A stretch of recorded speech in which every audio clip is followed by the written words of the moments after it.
Olá, pessoal. Sejam bem-vindos à nossa Smart Live, que faz parte de mais um conteúdo da nossa Smart Week, voltada para a indústria de processo, que está acontecendo agora. Meu nome é Rafaela, e eu vou conduzir a nossa Smart Live, junto com o meu colega Miguel, que está aqui conosco. Show de bola, Rafa. Olá, pessoal. Então, hoje a gente vai trazer nessa live o tema aí, ASI versus IO-Link, comparativo entre as duas tecnologias.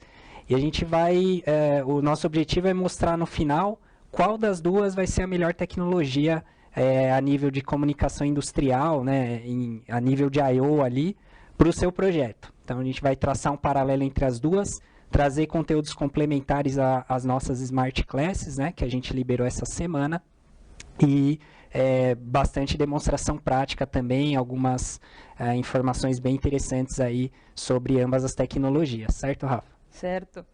E antes da gente começar, eu queria explicar um pouquinho para vocês como é que vai ser a dinâmica do nosso evento. Então, eu e o Miguel, nós vamos conduzir a nossa apresentação da nossa Smart Live, onde eu falarei sobre ASI e ele falará sobre IO-Link. E depois da nossa Smart Live, a gente vai abrir o nosso Smart Talks, que é um painel onde nós teremos 3 convidados especialistas em rede ASI e IO-Link, vão trazer bastante bagagem. E é nesse momento onde a gente vai trazer tópicos e questões que vocês, por eventualidade, vão mandar para a gente. E nesse momento a gente vai responder aos seus questionamentos e também alguns tópicos que traremos. Então, vocês devem estar se perguntando o que é esse QR Code aqui. Como é que vai funcionar o nosso chat? Então, a gente disponibilizou esse QR Code para que vocês possam, com a câmera do celular de vocês, fazerem a leitura desse QR Code.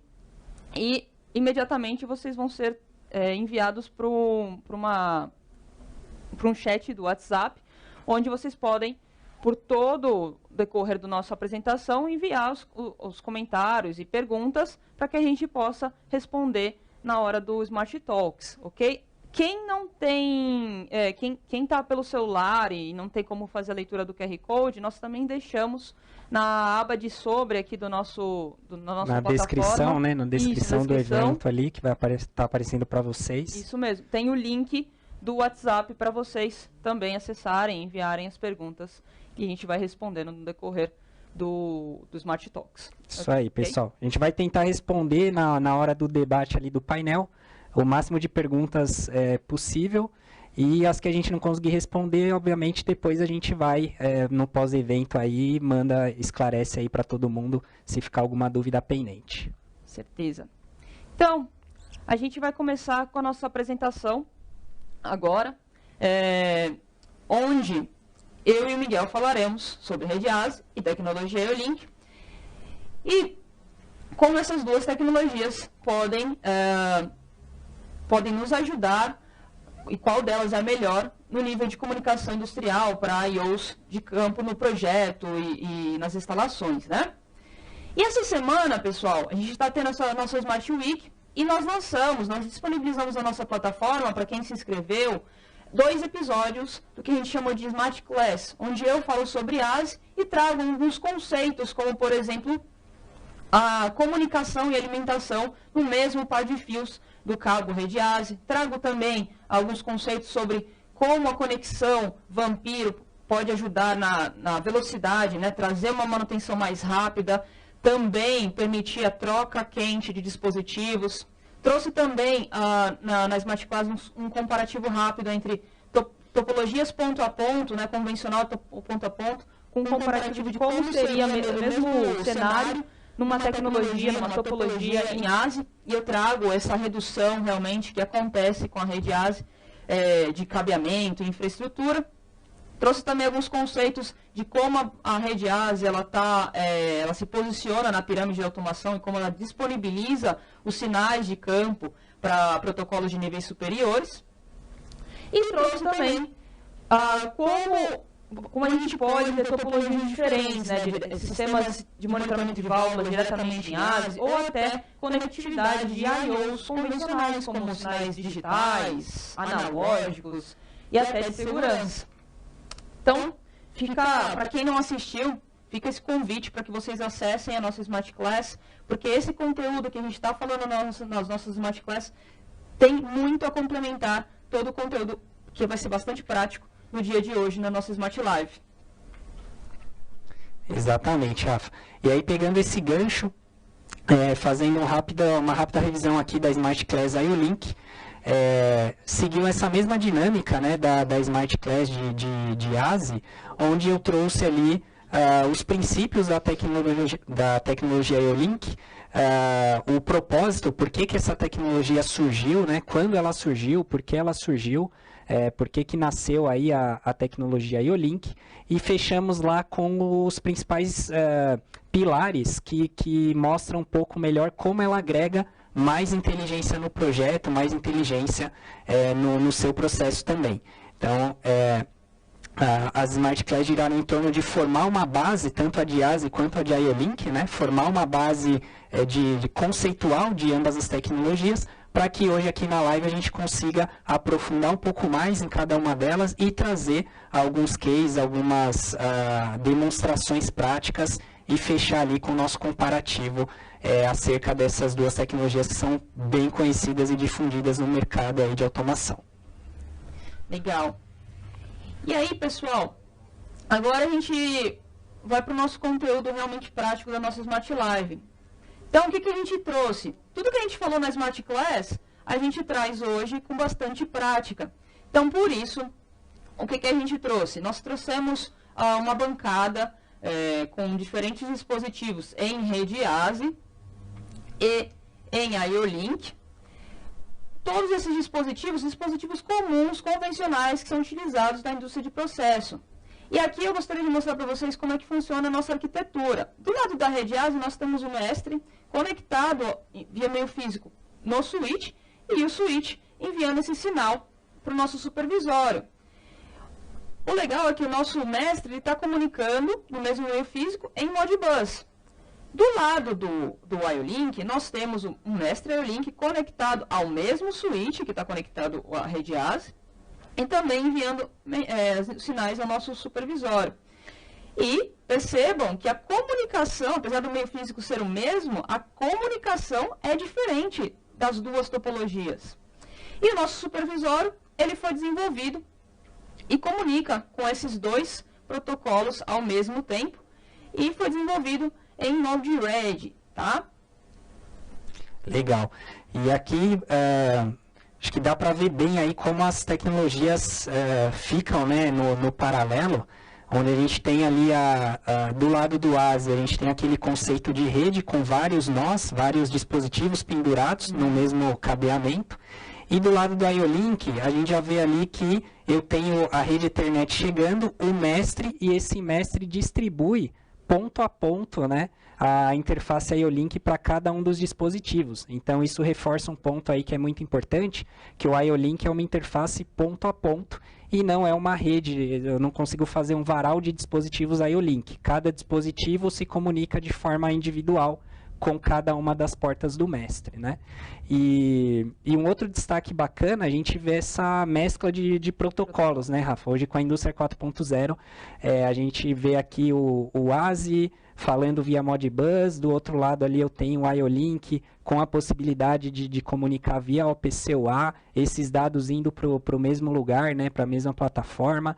Então hoje a gente tem, além do ASI e do IO-Link, que é o nosso foco, mas é legal que dá para ver o leque de possibilidades aí que a gente tem para desenvolver as integrações, né?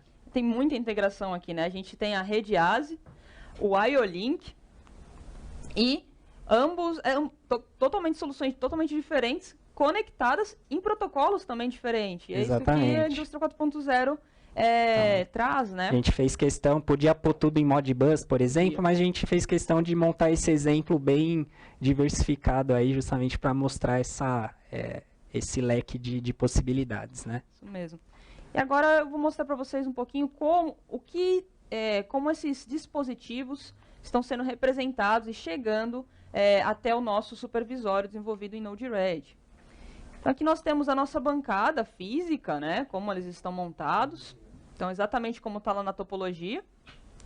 E nós temos a nossa planta, onde temos 2 tanques, o painel de distribuição e toda a hidráulica e conexão entre os dispositivos na nossa planta. Do lado do ASI, nós temos aqui os monitores de válvulas padrões, que são monitores de válvulas que já se comunicam diretamente em rede ASE.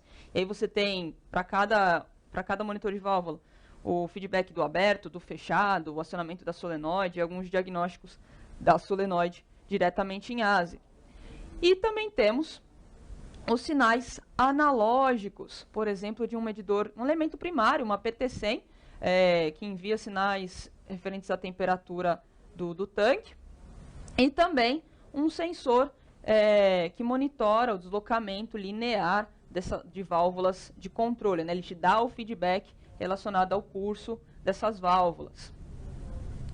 E aí nós também temos dispositivos conectados em IO-Link nessa Exatamente. planta. Então aqui a gente quis trazer nesse exemplo essa mescla de ASE com IO-Link, e dentro do lado IO-Link, né, a gente tem dispositivos ali como medidor de vazão, medidor de pressão, tem um transmissor de temperatura, e nós temos os dois sensores de nível ultrassônicos ali que estão representados ali nos tanques, além do sistema RFID no painel de distribuição.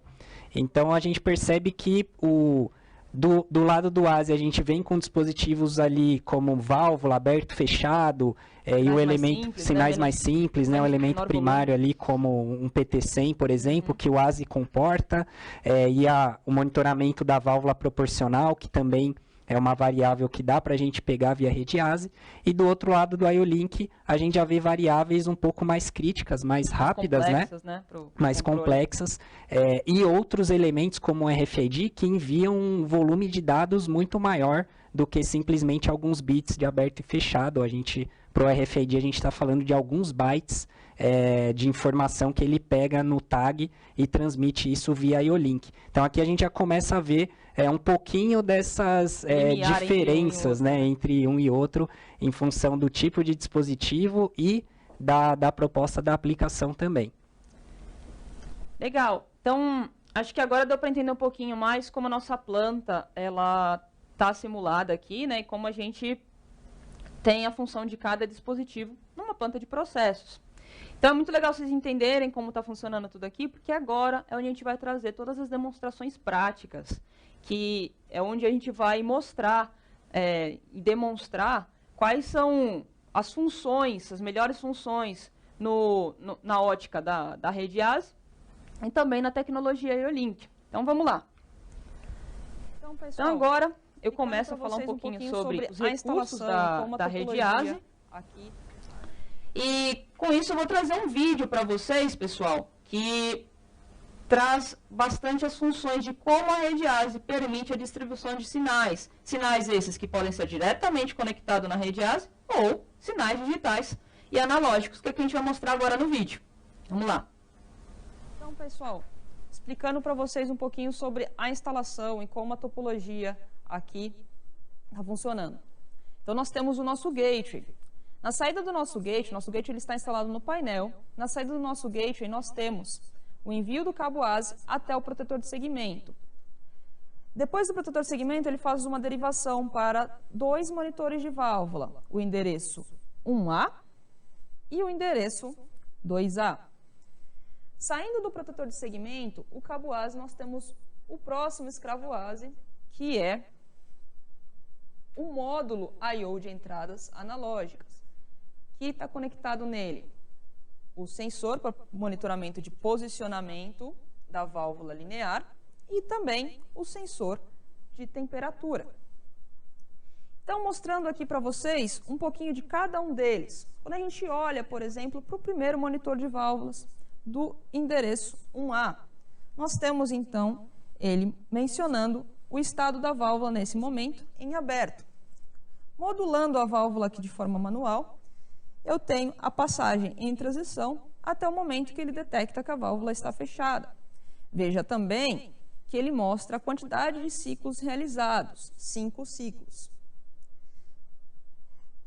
Eu abro novamente e fecho. Com essa abertura e fechamento de válvula, tanto da 1A quanto da 2A, é possível criar uma lógica onde você possa calcular a quantidade de ciclos realizados de cada uma delas.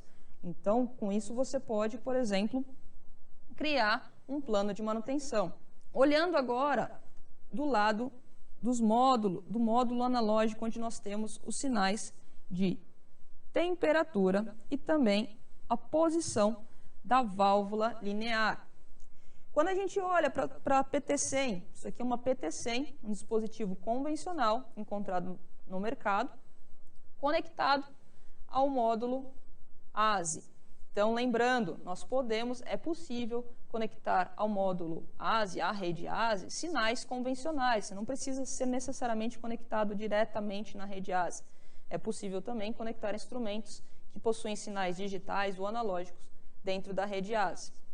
Então, olhando para a PT100 aqui nesse momento, ela está medindo um valor de aproximadamente 27 graus. Eu trouxe aqui um copo com água gelada e monitorar para vocês a alteração e resposta de alteração de temperatura.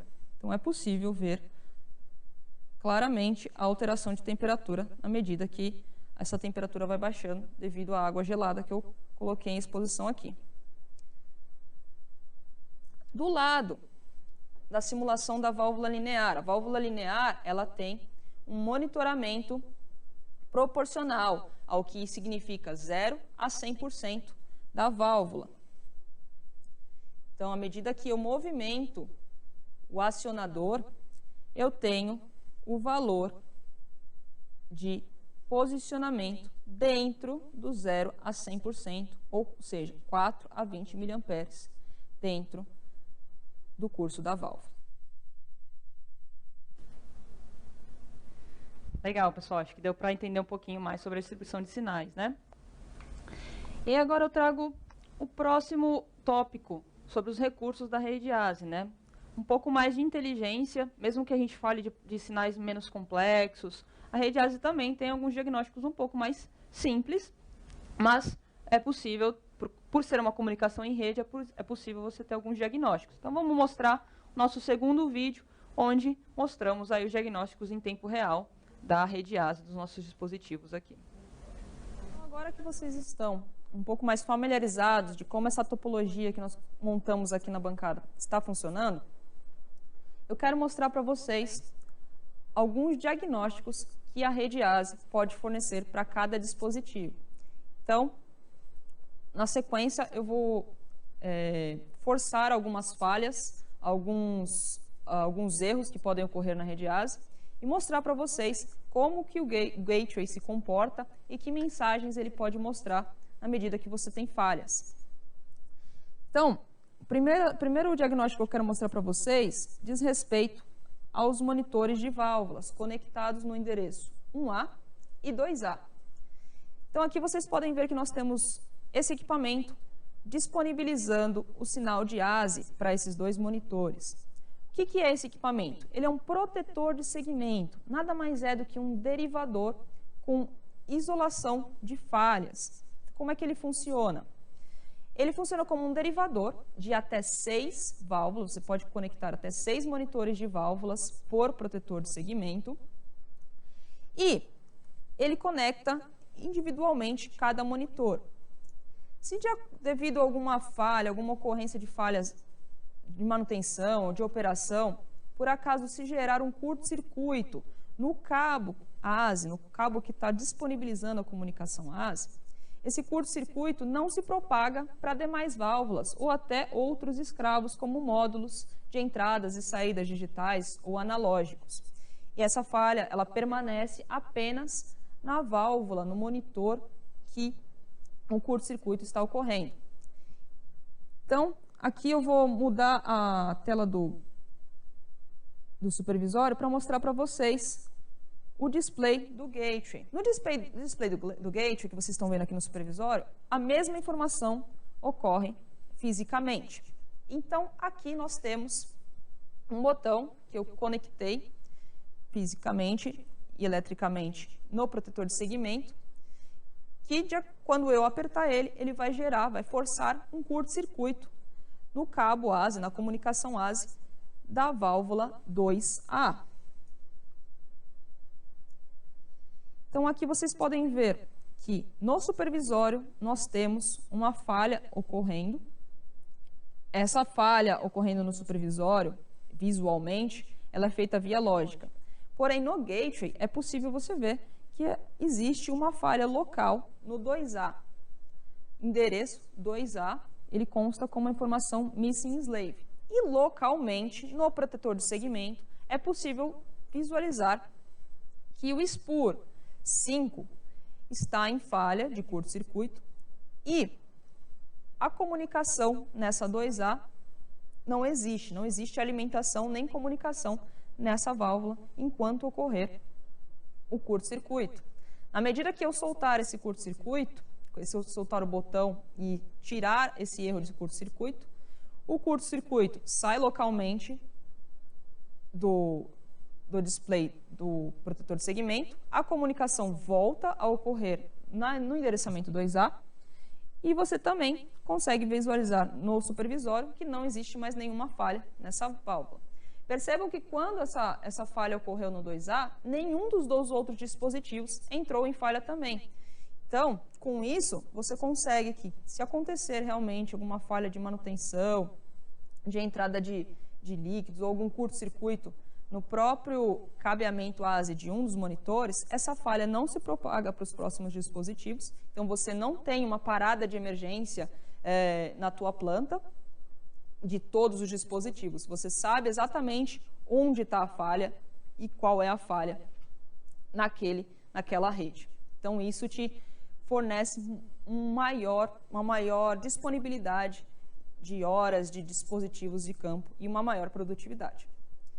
Já olhando aos módulos de entradas e saídas, nós temos aqui, então, conectado a esse módulo de entrada analógico, uma PT100, e lembrando, o sensor para válvulas lineares.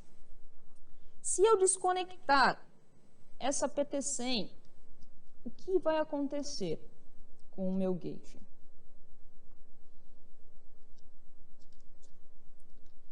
Então, localmente é possível ver que o módulo entra em falha e existe uma falha chamada falha de periférico no endereço 3. Perceba que ele não acusa no gateway se a falha é no sensor linear, de medição linear, ou na PT100.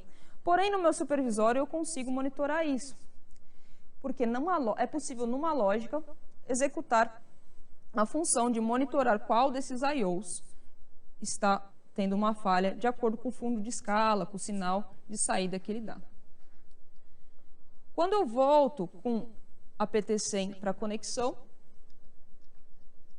eu consigo eliminar a falha e manter a comunicação em ASE operando perfeitamente. Outra falha que é possível acontecer e diagnosticar é: imaginemos que um dos sensores de válvula que se comunica diretamente em ASE teve uma falha, precisa de uma manutenção, precisa ser executado uma troca. Quando eu desconecto esse sensor da minha rede, eu também tenho esse diagnóstico no gateway dizendo que o escravo 1A foi desconectado. Quando eu volto com um equipamento novo e funcional, eu retorno com ele para o campo e ele volta em perfeita operação e a falha também é eliminada. Legal, pessoal. Então, nós temos esses dois vídeos que mostram os recursos sobre a rede ASE, né? E agora, para complementar esses dados, né, eu trago um pouco de um estudo sobre rentabilidade, onde eu faço um comparativo entre infra e tempo de manutenção, quais são os ganhos na rede ASE. Então, nesse case aqui que eu criei, nós temos os mesmos dispositivos que a gente tem na nossa bancada, né? 2 monitores de válvulas, diretamente em ASE, e os sinais analógicos da PT100 e também do sensor de posicionamento linear para a válvula de controle. Como funciona isso? Olhando numa topologia de ponto a ponto. Percebam, isso a gente discute bastante na Smart Class, mas percebam o quê? que nós temos, então, cada instrumento chegando até o painel por um cabeamento individual, separado um do outro. Para facilitar, a gente até tem algumas caixas de passagem de distribuição para utilizar cabos multivias. Olhando nessa topologia, então, a gente tem vários pontos de conexão, digamos assim, né? Então, essa topologia, ela acaba trazendo um volume de cabos bastante alto, né? E aí demanda uma caixa de passagem para a gente fazer a distribuição um pouco mais simples, utilizando multivias, né? Então, quando a gente olha aqui nessa topologia, nós temos aproximadamente 47 metros de cabeamento para conectar 4 instrumentos no campo, né? E aí, nesses pontos, você tem alguns pontos de conexão nesses casos, né? A PT100 até a caixa de passagem, da caixa de passagem para o multicabo para os terminais, para o borne, até o PLC. Então, quando a gente olha nas conexões, a gente tem vários pontos de conexões, né? E aí aqui eu fiz um comparativo, um cálculo rápido, olhando para um único dispositivo, uma válvula. Eu tenho quantos sinais? Eu tenho 2 sinais para cada sensor, então um sensor duplo, né, que dá aberto e fechado, são 4 sinais, né? Mais a solenoide, são 6 vias para cada monitor de válvulas. Então, você sai aqui com 6 vias de 11 metros, chega aqui na caixa de conexão, faz a segunda conexão, né, porque você sai daqui do sensor, então uma conexão, chega na caixa de passagem, segunda, sai da caixa de passagem, terceira. Chega no painel, nos bornes, quarta, e dos bornes até o cartão I/O do PLC. Então, aí você tem uma média de um valor total, uma soma total de 30 conexões para uma válvula. Bornes, 30 bornes que tem que ser preparados e conectados. Exatamente. Ali. E aí você pensa, putz, para cada condutor eu tenho que decapar, cortar o cabo, crimpar as ponteiras, né, conectar nos bornes.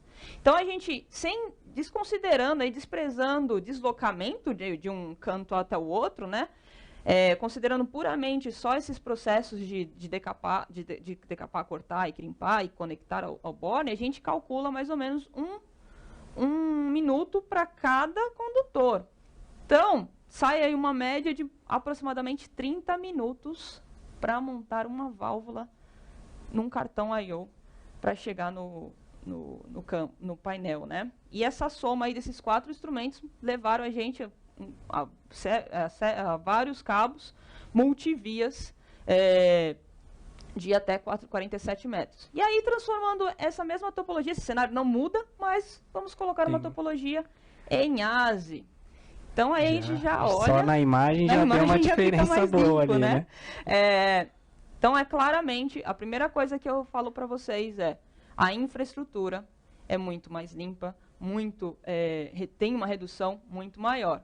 E olha só, para conectar os mesmos dispositivos, ao invés de 47 metros, a gente gasta 30 metros. Lógico, essa proporção pode ainda aumentar com mais dispositivos a gente tiver, né? Porque na medida que a gente tem mais dispositivos conectados com mais distância, essa proporção ainda aumenta, porque você usa o próprio cabo ASI, que nem aqui, ó.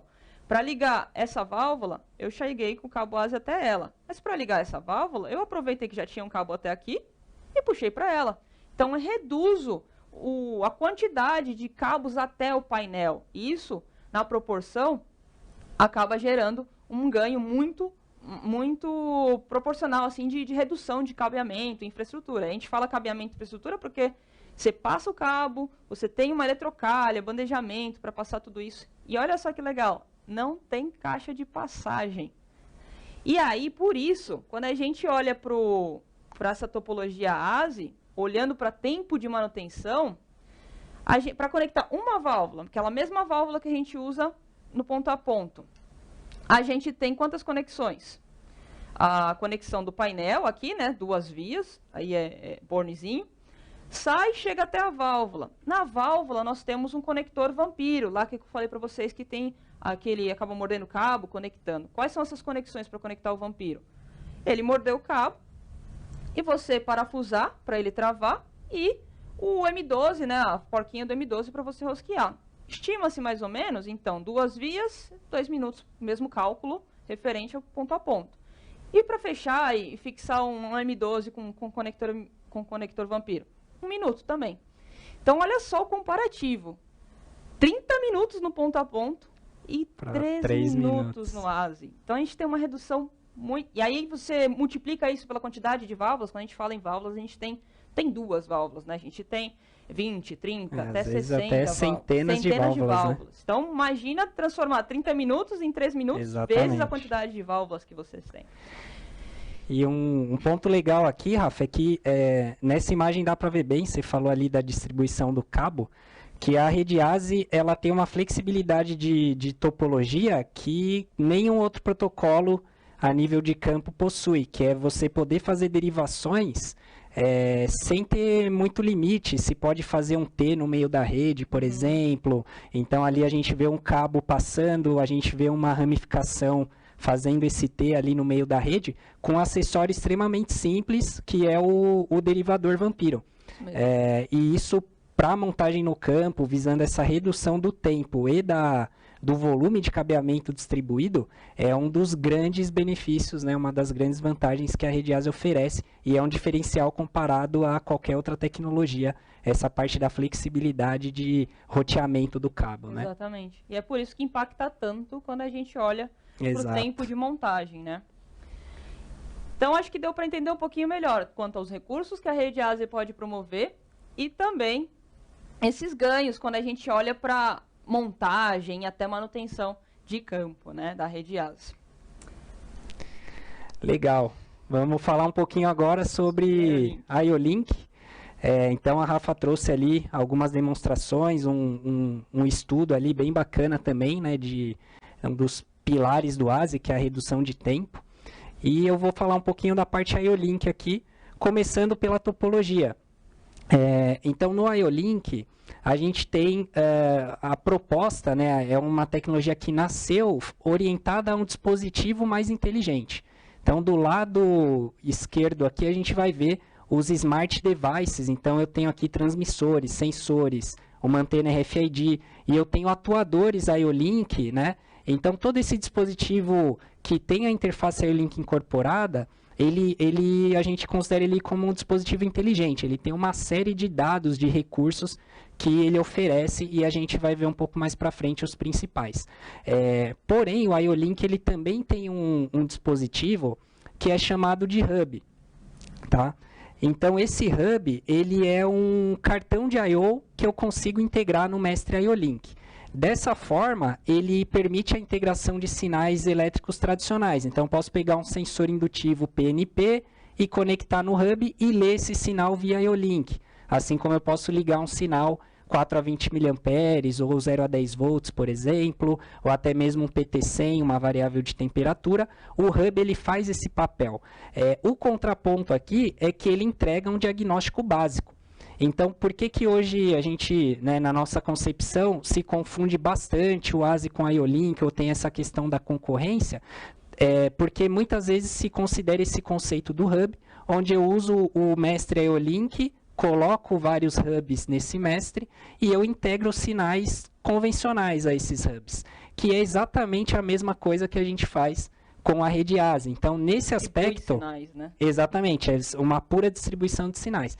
Nesse aspecto, o IO-Link, ele não difere muito do ASI em termos de inteligência ou de diagnóstico, porque o meu dispositivo está me mandando um sinal elétrico comum. Então, eu vou ter ali o mesmo que eu tenho ali no ASI, que a gente viu também pelo vídeo da Rafa, uma falha de periférico, um curto-circuito, e o dispositivo não me entrega nada além disso quando eu vou nesse conceito do hub, que é muito nivelado com o nível de diagnóstico da rede ASI. Então, o IO-Link realmente, a proposta é justamente você trazer o dispositivo inteligente. Ele nasceu para isso, né, basicamente. E aí a gente vê nesse outro lado aqui os dispositivos conectados direto, assim como esse bloco de válvulas. E aí eu estou usando uma porta IO-Link do mestre para me comunicar com o dispositivo IO-Link, de modo que aí eu consiga extrair não só aquele sinal, aquela variável que ele está medindo ou detectando, mas também uma série de outros recursos que elevam esse nível de inteligência, que é o que a gente vai ver agora em seguida. Tá? Um outro ponto aqui, rapidinho, que eu esqueci de pontuar, é a parte dos protocolos, que é bem importante também. Então, hoje, pelo IO-Link já ser uma interface mais moderna também, nós temos os mestres IO-Link com diferentes protocolos, incluindo a OPC-UI e MQTT, por exemplo, que já permitem facilitar essa conectividade do chão de fábrica, do nível do dispositivo, com as camadas superiores ao nível de controle e até mesmo plataformas IoT, plataformas em nuvem. Então, hoje o IO-Link ele oferece, né, através dos mestres, um leque de conectividade muito grande, incluindo esses protocolos, vamos dizer assim, mais modernos, né, como o OPC e o MQTT, por exemplo, para facilitar a coleta dos dados. A gente vai ver isso um pouco mais no detalhe aí, alguns slides para frente. Então, o que eu quero trazer hoje aqui, né, a gente não vai entrar muito na minúcia técnica, mas vai trazer alguns recursos e vantagens e benefícios que esses recursos podem oferecer através da tecnologia IO-Link, naquela ótica de eu ter o dispositivo inteligente, de eu ter o dispositivo IO-Link com o mestre IO-Link, tá? Então, a primeira delas é a redução no tempo de projeto e montagem. Tá? Então, aqui a gente está falando bem parecido ali com a ótica da rede ASI. O IO-Link ele também ajuda a reduzir cabeamento, isso é inegável, né? Porque ele trabalha com módulos em campo, com conectores M12 injetados, então você tem conexão descentralizada. Então, antes de entrar naquela parte mais smart ali, a gente tem essa parte física mesmo, de distribuição, que ele já contribui muito. E aqui a gente traça esse paralelo. Então, além de trazer inteligência, um dos objetivos também é reduzir cabeamento, obviamente. E a gente, vendo aqui as topologias, né, eu tenho ali o ponto a ponto, naquele conceito que a Rafaela comentou, com as caixas de passagem, várias frentes de borne entre o dispositivo e o cartão ali do PLC. Do lado ASI, eu tenho lá o conceito de rede, onde eu tenho um único cabo e vários módulos distribuídos. E cada módulo desse, cada dispositivo, monitor de válvula inteligente em ASI, por exemplo, vai ter um endereço. E aqui do nosso lado IO-Link, a gente tem a distribuição via rede Ethernet e eu vou distribuir os mestres IO-Link, onde eu posso conectar os dispositivos IO-Link, se eu quiser extrair esses recursos superiores dele, e eu também posso conectar hubs quando eu tiver elementos mais simples, como sensores indutivos, por exemplo, botoeiras, contato seco, lâmpadas, né? Então, a gente tem essa arquitetura meio que híbrida, né? Mas o ponto interessante aqui é que a distribuição, a rede em si, não é rede IO-Link, é uma rede Ethernet, Profinet, Ethernet IP. Exatamente. Então, essa é a sacada do IO-Link.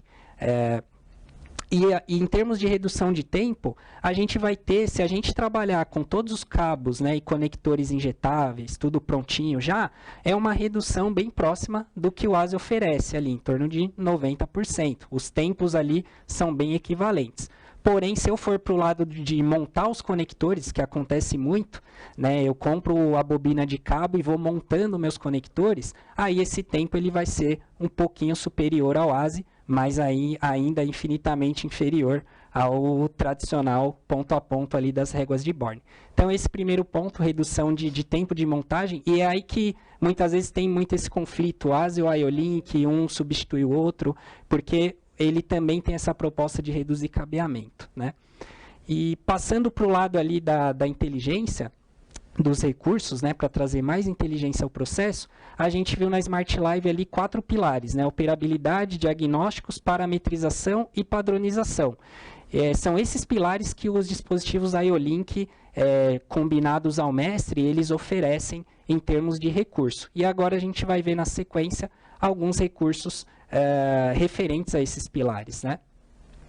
Então, para que a gente entre nesse detalhe dos recursos, eu vou contar aqui um cenário, uma história rápida, para ajudar a gente a entender um pouco melhor esse nível de inteligência que o IO-Link pode oferecer. Então, vamos imaginar um cenário aqui que a gente tem um sensor analógico tradicional, fazendo uma medição de nível, e esse sensor ele deu problema. Tá? E aí o nosso amigo Cadu, nosso técnico de manutenção, ele foi acionado para verificar o que está acontecendo, para resolver essa falha. E aí vamos ver um pouquinho como que foi a jornada do Cadu aqui. Tá? Então ele foi, checou o sinal em caixa de passagem, viu que o sensor realmente não estava chegando sinal, então ele já pediu um novo sensor, entendendo que o sensor está com problema, retirou o sensor, foi até a bancada fazer o ajuste de mínimo e máximo, né, para que ele só subisse no tanque e fizesse a troca. E aí, somado todo esse tempo, o Cadu levou em torno aí de 2 horas e 10 minutos, mais ou menos, para poder pegar um sensor novo e fazer a parametrização dele. Tá? Beleza, o Cadu foi, trocou, e aí ele percebeu algo estranho nessa troca, né? O sensor estava medindo 10 mil litros ali estático e visualmente o tanque estava abaixo desse nível. Então surgiu aí um novo problema aí para o Cadu, um novo mistério aí para o Cadu desvendar. Logo ele continuou ali tentando investigar. Então ele já tinha levado ali 2 horas e 10 para trocar. E aí ele foi, subiu no tanque de novo, pegou o sensor, levou para a bancada, fez alguns testes, viu que estava funcional, entrou em contato com o fornecedor, né, para pegar um suporte ali sobre aquele produto. E o fornecedor deu algumas dicas que ele percebeu que ele precisaria ter feito um ajuste do cone do sensor. O sensor estava muito próximo da parede do tanque. Como o cone dele estava bem aberto, chegou um ponto que ele ficou pegando a parede e não mais o nível. Então, ele deixou de medir o nível e ficou detectando a parede do tanque, por isso que o valor ficou estático. Então, ele fez esse ajuste, voltou no tanque, e aí sim ele reinstalou o sensor, e aí ficou tudo rodando 100%, depois aí de 4 horas e 25 minutos. Então, tá? A soma dele ter feito a troca foram 2 horas, depois deu problema, mais 2 horas e 15 minutos. Então, exatamente. Somando um total de 4 horas para fazer a troca transmissor de nível. Isso, e para ficar redondo, né? Beleza, vamos ver como ficaria esse cenário então com o IO-Link, pensando num sensor ultrassônico IO-Link, um sensor smart ali. Ele já teria o sensor conectado se comunicando via interface IO-Link com o mestre, e o mestre por sua vez, se comunicando com o sistema de controle, nesse exemplo aqui, via Profinet. Então, a gente já vê uma instalação bem mais simples ali naquela ótica da topologia. O sensor deu problema da mesma forma e o Cadu foi acionado. E aí, vamos ver como que seria essa jornada aí com o IO-Link aplicado. Então, primeiro, ele não precisou checar o sinal na caixa de passagem, porque o próprio sensor já deu o diagnóstico de que ele estava em falha. Então, 0 minutos, a informação já chegou pronta. Logo ele já foi, pegou um novo sensor, né, foi até o almoxarifado, e aí ele também não precisou ver o manual e fazer ajuste de mínimo e máximo, porque ele já usou o recurso de autoparametrização do IO-Link. Então, quando ele tira o sensor com problema e coloca um sensor novo, o próprio mestre, ele já, com essa função habilitada, ele já carrega os parâmetros do sensor antigo para o novo sensor. Então, o Cadu não precisava saber se o cone estava estreito, se ele estava mais aberto, qual que eram os set points ali. Tudo isso já estava registrado e o mestre fez isso automaticamente. Então, ele também não gastou tempo vendo o manual, fazendo configuração em bancada, pegou o sensor novo, trocou, efetuou a troca no tanque ali, e aí ele levou em torno de 1h30 para essa jornada com o IO-Link. Então, quando tu troca um equipamento IO-Link por um novo, é só você tirar, colocar um novo e ele já automaticamente assume a configuração do anterior. Exatamente. Na versão, é importante frisar que esse recurso está disponível a partir da versão 1.1 do IO-Link. Dispositivos mais antigos, 1.0, não vão fazer isso de forma tão automática, mas na versão recente, atual do IO-Link, que a maioria dos dispositivos hoje já atende essa versão 1.1, já vai ter esse recurso disponível, tanto o dispositivo quanto o mestre. Então, esse é o único ponto aí para o pessoal ficar atento. Se mestre e dispositivo são 1.1, probabilidade de ter essa funcionalidade é quase que 100%. E aí, comparando os dois cenários aqui, a gente tem ali o cenário 1 e o cenário 2, onde a gente observa uma redução de 65% no tempo de troca. E aqui poderia ser uma linha parada, pessoal, né? Basicamente, o sensor deu problema. Parou o processo, se for uma variável mais crítica, eu reduzo em 65% o tempo de troca, consequentemente o tempo de linha parada, e aí a gente contribui com maior produtividade, com um OEE ali mais alto, né, os níveis de OEE ideais. Por isso que o IO-Link ele traz esse lado da inteligência, né? E isso funciona justamente através desses recursos. Por exemplo, armazenamento e backup de dados e parâmetros, que foi esse que a gente acabou de ver no exemplo aqui do Cadu. Tá? E aí, para mostrar isso na prática, a gente vai trazer um vídeo aqui que mostra isso acontecendo de forma real mesmo, como que essa funcionalidade funciona. Pessoal, agora eu quero mostrar um dos recursos mais interessantes e que mais geram benefício também com a tecnologia IO-Link, que é a parametrização automática no caso de troca. Para isso, eu vou fazer a demonstração aqui usando o nosso transmissor de pressão, o Serafan da Endress-Hauser. Então, eu tenho 2 transmissores de pressão aqui, e um deles está com display na orientação normal, né, que a gente está vendo aqui, esse primeiro, e ele está com unidade de engenharia em bar, e esse ele está com o display invertido, e ele está com a unidade de engenharia em PSI. Tá? Esse display, eu carreguei essas configurações dele no Mestre IO-Link, ou seja, eu parametrizei a forma como eu queria o display e eu deixei isso salvo no Mestre. Quando eu fizer a troca, eu vou simular aqui uma substituição, ou seja, tive um problema aqui no meu transmissor 1, e eu vou trocá-lo pelo transmissor 2, que é esse que está aqui do lado. Tá. Como eu carreguei automaticamente os parâmetros do transmissor 1 no Mestre, quando eu colocar esse transmissor no lugar do primeiro, ele vai assumir os parâmetros anterior, que lembrando, é a unidade de engenharia em bar e o display na orientação frontal aqui para cima, né? Não é o display invertido. Então, a gente pode perceber que ele está em bar e a orientação do display mudou também, confirmando a parametrização automática do dispositivo através da interface IO-Link. Legal, pessoal. Então, ali no vídeo, a gente viu na prática, a gente usou o display porque é algo muito visível, né? Fica muito fácil de ver isso acontecendo. Mas, de novo, poderia ser o cone, o estreitamento do cone, qualquer outro parâmetro relevante para a funcionalidade do dispositivo ali. E essa troca do display ali, o display invertido, mostrou bem como isso acontece e como é simples, né? Só plug and play mesmo, tirou um e colocou o outro. Então, aqui a gente tem várias vantagens, né? Os parâmetros podem ser copiados, não precisa parametrizar um dispositivo novo, a substituição pode ser feita durante a operação do processo, a gente vai ter uma falha ali de comunicação, claro, dependendo da lógica do processo ali, mas se for possível, o IO-Link permite essa troca quente, o sistema IO-Link continua ativo, não afeta os outros dispositivos, as outras portas do mestre, é só aquela porta, aquele dispositivo que deu problema.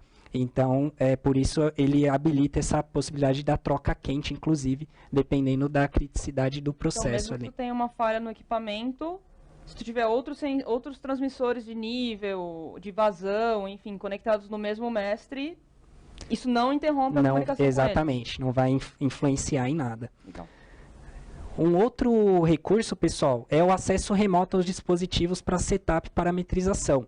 Então, nesse caso, a gente já viu que ele reparametriza automaticamente ali, pegando aquele gancho, e eu também consigo acessar todos os parâmetros mais relevantes do dispositivo. Na verdade, eu escolho quais parâmetros eu quero acessar, e o IO-Link, como ele transporta tudo na comunicação, na interface, eu consigo acessar um parâmetro remotamente, por exemplo, da sala de controle, do MyHM e fazer alteração através dessa comunicação IO-Link. Então, não preciso pegar o dispositivo, ligar ele por fora na bancada ou plugar algum notebook, algum dispositivo externo, um handheld, nada do tipo, para configurar ele.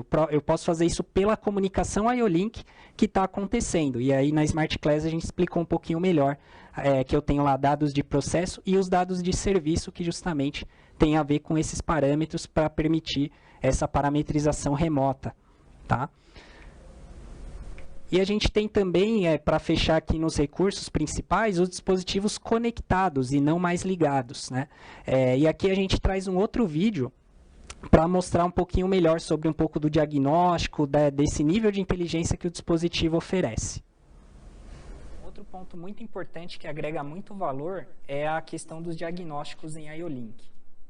Tá? Então, o dispositivo IO-Link, ele entrega alguns diagnósticos que o dispositivo convencional não consegue oferecer da mesma forma. E a gente pode pegar o mesmo exemplo aqui do nosso sensor F77, onde eu tenho ali as informações de ativo dele, e eu tenho ali uma informação chamada status. Tá? Esse status, ele está como operate, e se eu simular um problema aqui de conexão, por exemplo, vou desconectar, eu tenho aqui o com lost, ou seja, a comunicação perdida. Dessa forma, através da comunicação, por ele estar como um dispositivo aqui ativo, né, que troca dados a todo momento com o mestre, eu consigo perceber exatamente em que momento ele perdeu comunicação e identificar pela porta qual foi o dispositivo, assim como eu vou ter o diagnóstico para todos os outros. Além desse diagnóstico padrão, esse sensor, por exemplo, ele nos indica horas de operação, então ele já está operando a 1.400 horas, mais ou menos.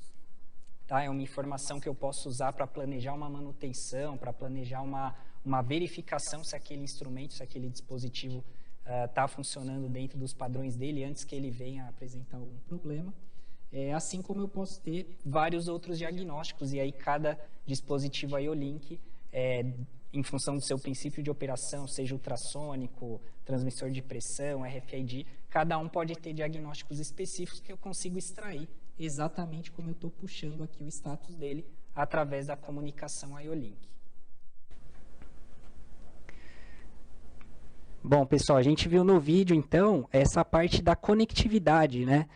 Ali a gente passou pelo diagnóstico básico de comunicação ativa ou não, né, onde a gente viu ali o com lost, e percebam que no vídeo a gente viu toda a parte de ativo, qual é o código, o serial number daquele produto, quem é o fabricante, tudo isso está sendo transmitido via IO-Link, isso é bem importante comentar. Não foi o programador do supervisório, nosso amigo Guilherme, que escreveu na mão o código do tag, o código do sensor, tudo vem via IO-Link. O dispositivo ele vira um ativo mesmo, ele facilita muito essa questão da gestão do ativos. Ele mesmo tem o seu próprio arquivo com as informações dos dados dele. Exatamente, né? Através do arquivo IODD, a gente vai conseguir captar toda essa informação e extrair isso através da conectividade.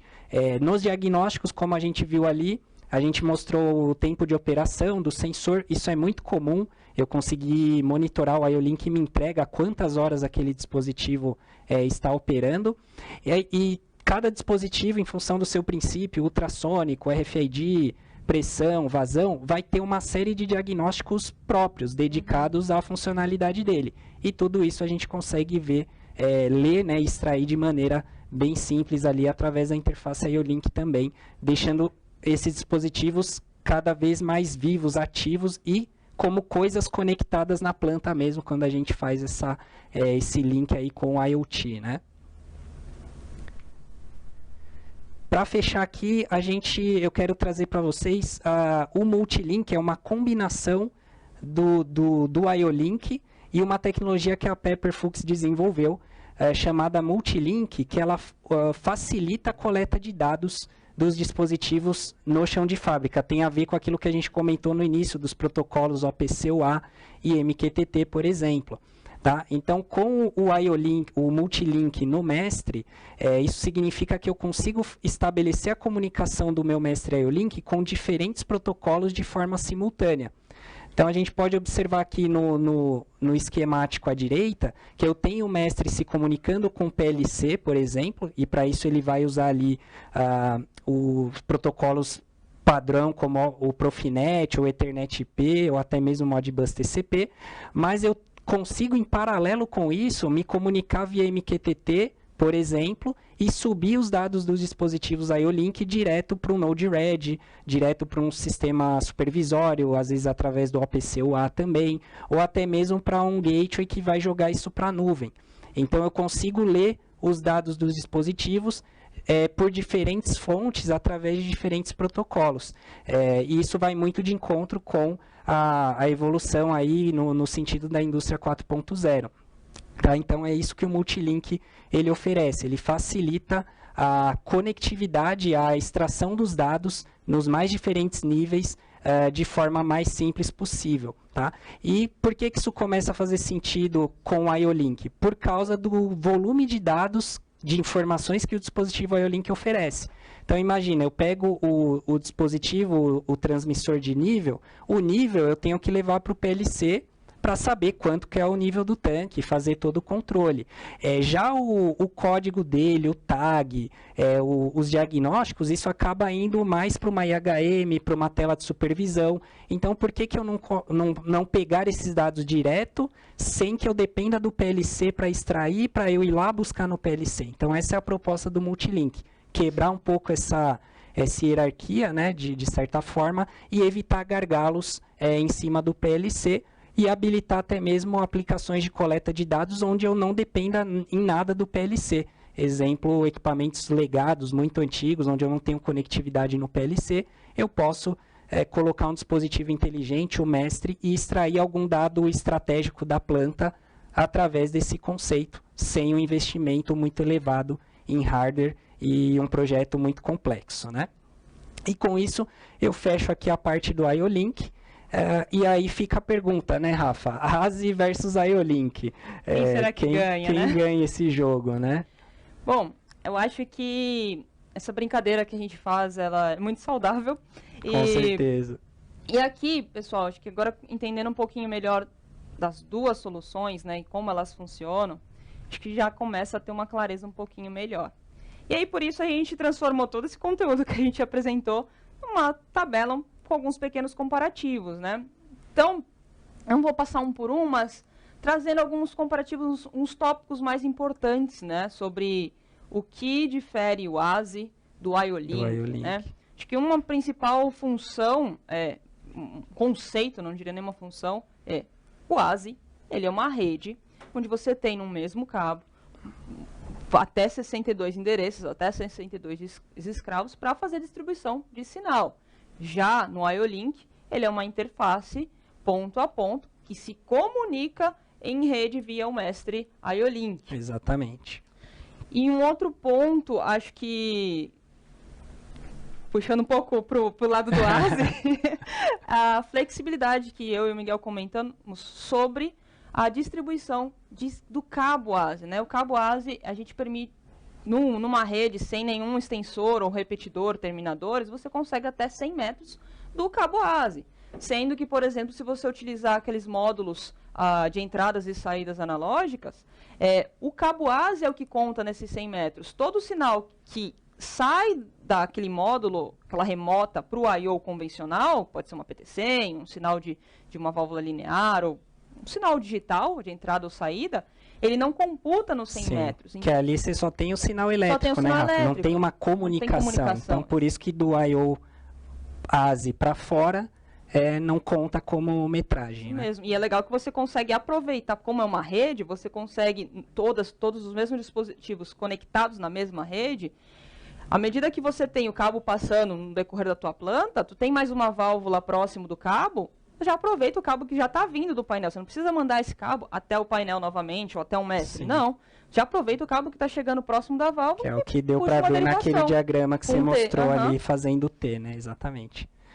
Acho que são esses dois principais e também a parte de diagnóstico. Aí dando ponto ao IO-Link, com certeza, o ASI ele tem uma função, acho que ficou muito claro, uma função de distribuição de sinal, aproveitar a flexibilidade de cabeamento, comunicação e alimentação, e tem um diagnóstico um pouco mais simples, até pelo tipo de equipamento que são conectados neles, né? São monitores de válvulas mais simples. Majoritariamente sinais discretos, sinais né? discretos É com exceções ao ASI. de alguns sinais analógicos, que foi o que a gente comentou sobre, dependendo do tipo de variável, e até dependendo, tem uma PT100 aqui próximo, putz, eu preciso ligar até o painel, não, tem uma rede ASI passando aqui, são 2, 3 pontos de PT100 aqui, vamos ligar direto aqui em ASI que já está chegando o cabo próximo. É mais uma flexibilidade e aproveitar a distribuição que o ASI pode permitir. Exatamente. Já do lado da IO-Link, nós temos uma inteligência todo avançada. Aquele nível, exatamente, do ativo, de não só o diagnóstico se ele está comunicando ou não, mas horas de operação, diagnósticos específicos de cada dispositivo. Então, por isso que a gente colocou aqui como avançado, porque o IO-Link entrega realmente, baseado em tudo que a gente viu ali, né, alguns exemplos, ele entrega um nível diagnóstico bem elevado comparado ao dispositivo tradicional, conectado a uma rede ASI, a um cartão de I/O comum do CLP, né? Que contribui bastante, desde a hora do comissionamento até depois, Exato. Quando já está funcionando e deu algum problema, a manutenção é muito mais rápida, Exatamente. Muito mais produtiva, né? Exatamente. E aí um ponto legal para a gente destacar também, um ponto final aqui, né, Rafa, é a questão da capacidade de dados por dispositivo. Então, no ASI, cada endereço da rede, ela transmite até 4 bits por ciclo, tá? Então, naturalmente, quando eu preciso ler variáveis analógicas, eu tenho que dar várias varreduras e, por isso, ela acaba se tornando um pouco lenta, dependendo da aplicação. Já no IO-Link, eu tenho até 32 bytes por ciclo, é um tempo de ciclo de 2.3 milissegundos, mais ou menos. Então, bytes, não bits. Bytes, exatamente, bytes. 32 bytes, bem lembrado. Bem então, isso vai muito de encontro com o RFID que a gente colocou no painel de distribuição, por exemplo. Ali eu preciso ler alguns bytes de informação do tag. Então, o IO-Link ele traz não só esse nível de diagnóstico de inteligência mais elevado, mas também essa capacidade de transmitir um volume de dados, né, naturalmente muito maior, e isso comparado ao ASI faz bastante diferença, tanto em velocidade para aqueles instrumentos de variáveis de controle ali mais críticas, quanto também em volume de dados quando eu quero extrair o máximo de recurso de dados daquele dispositivo, né? Com certeza. Acho que ficou um pouco mais claro onde o ASI e o IO-Link se encaixam, né? E aí é que vem a nossa conclusão da nossa Smart Live. A pergunta que a gente fez para vocês é: qual a melhor tecnologia de comunicação a nível de I/O para o meu projeto? Exatamente. É o ASI ou é o IO-Link? E eu acho que essa brincadeira que a gente fez trouxe realmente esses tópicos de se existe uma melhor ou não. E falando pelo ASI, eu entendo que se a gente fala de uma maior flexibilidade, de cabeamento, comprimentos maiores, né?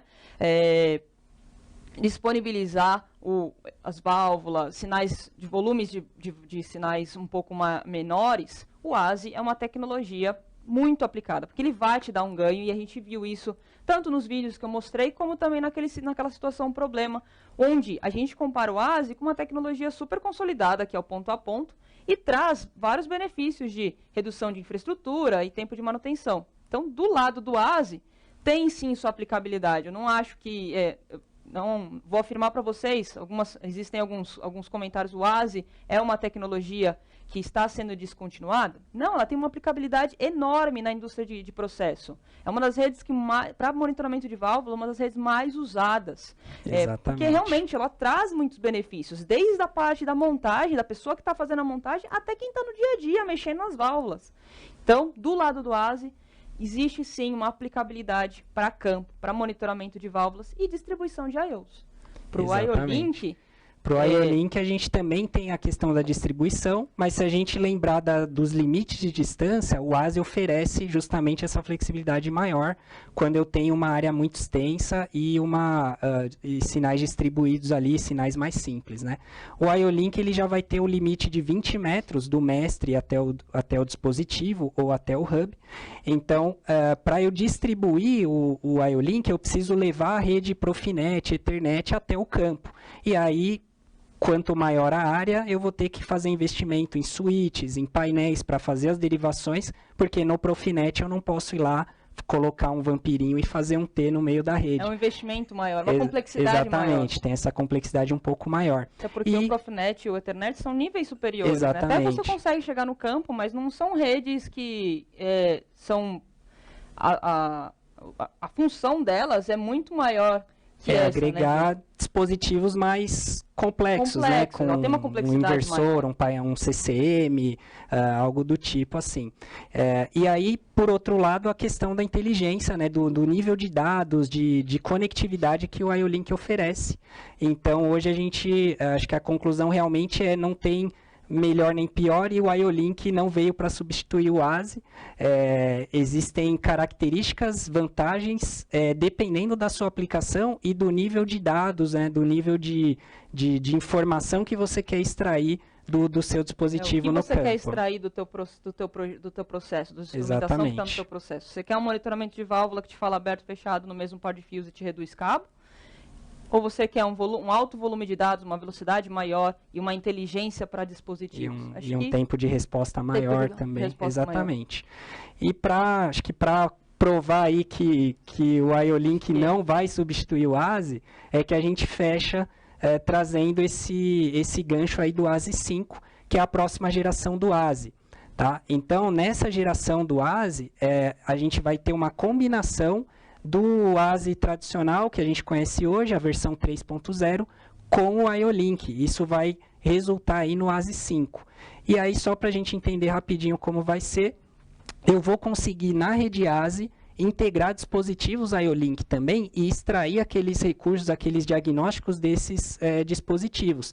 Então, é como se eu tivesse um mestre IO-Link, em vez de se comunicar em Profinet, ele vai poder se comunicar em ASI. E aí eu vou combinar vamos dizer, os pontos fortes de ambas as tecnologias. O ASI na distância e na flexibilidade de distribuição de sinais, né, de roteamento do cabo ali, e no Vampiro, toda essa praticidade. E o IO-Link, onde eu tiver instrumentos, dispositivos que eu necessite extrair esse volume maior de dados, eu vou conseguir integrar na minha infraestrutura ASI e levar tudo isso para o nível superior através de outros protocolos. E só para não ser contraditório, o ASI 5 ele é uma nova versão. Então, a gente estava falando que o ASI ele tem uma tratativa de volume de dados menor, mas a nova versão ele tem uma possibilidade, uma alternativa de você ter uma velocidade maior. Exatamente. E também uma tratativa de volume de dados maior. Exatamente. Acho que vem muito a calhar com esse próximo Exatamente. slide. Então, aqui tem um resuminho do que vai ter aí no ASI 5, algumas especificações. Ainda é uma tecnologia que vai levar um tempo aí para chegar no mercado, pelo menos aqui no mercado nacional. A gente estima que entre ano que vem, 2022, 2023, a gente já começa a ter a disponibilidade dos primeiros dispositivos em ASI 5, falando pela Pepperfuchs, nosso planejamento.